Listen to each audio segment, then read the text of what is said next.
Most people think of the healing journey like summiting a mountain. You set your intention, you grit your teeth, you push through the hard days, and if you work hard enough, if your willpower holds, you can reach the top.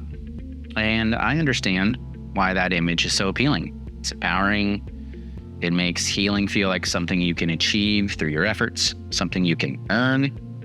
But I've come to believe that it's one of the more subtle traps on the journey. Full on, people get trapped here all the time because it puts the ego in charge. And the ego, however well-intentioned, is not the thing that heals you. So I'm going to give you a different image. Imagine you're in the ocean, not at the surface, but somewhere in the deep, cold, dark, and the light above feels far away. Someone tells you, you need to swim up. You need to try harder. You need to want it more. But here's what they missed. You don't have to swim. You were built to float. The human body is naturally buoyant.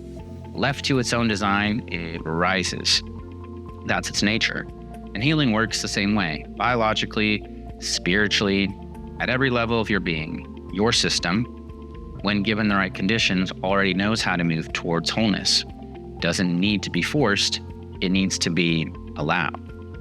So, if we are naturally buoyant, why do so many people feel stuck at the bottom? Well, it's not because they aren't trying hard enough, but because of what they're carrying, the anchors. What are the anchors? Well, they're not weakness and they're not failure. They are the attachments your ego formed along the way. It's shame that says, I am what I did. Guilt that replays what can't be changed. Fear that insists the future will mirror the past. Pride that would rather stay stuck than admit it needs to be let go. And resentment that keeps you tethered to a moment that is long gone. Dr. David Hawkins, one of my heroes, spent decades mapping out how these emotional states literally weigh on human consciousness and how the path forward is never about adding more, but always about releasing what we're holding. As he put it, healing comes not from attacking what's wrong, but from understanding and releasing what's underneath it. The anchor isn't the enemy. It made some sense at some point. It was your system's way of adapting to something that felt unsafe. But you don't need it anymore. And as long as you're holding it, no amount of effort will get you to the surface. This is why healing is a subtraction equation. It's not, what do I need to add? More discipline, more information, more willpower, more supplements, more strategies. But what do I need to release?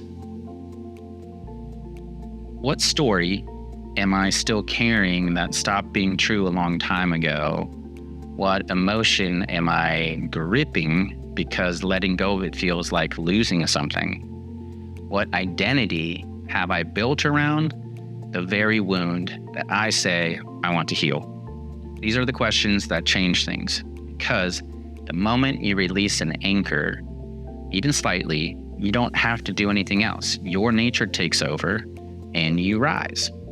Not because you earned it, not because you finally tried hard enough, but because rising was always what you were made to do. The mountain metaphor puts the outcome in your hands. The ocean metaphor puts it in your nature. One requires you to be strong enough, the other requires you to let go. And I know letting go can feel like the harder thing because what you're holding, the guilt, the story, the identity, feels like you. Giving up on giving those attachments up can feel like disappearing. But here's what I've seen again and again in my own life and in the people's lives that I work with. What falls away when you let go was never you to begin with. Underneath the anchors, underneath the shame and the fear and the old stories, there's nothing that was never damaged. Or there's something that was never damaged. It was never broken. It was never lost. It was just buried, and it has been waiting patiently for you to stop holding yourself down. So you don't have to climb, you just have to release, and your nature will do the rest. And if you're listening to this and you can feel the weight of what you're carrying, if you know there are anchors, but you're not sure how to release them, I'd love to help. Sometimes the most powerful thing you can do is to have one honest conversation with someone who can help you see what you've been holding and why. So if that resonates, I have a complimentary call available for anyone who feels ready to take that first step. Pressure, no agenda, and just a conversation. And you can schedule it through my website. You follow the links in either my bio or to this video, as long as I have spots available. So remember, you were made to rise. Sometimes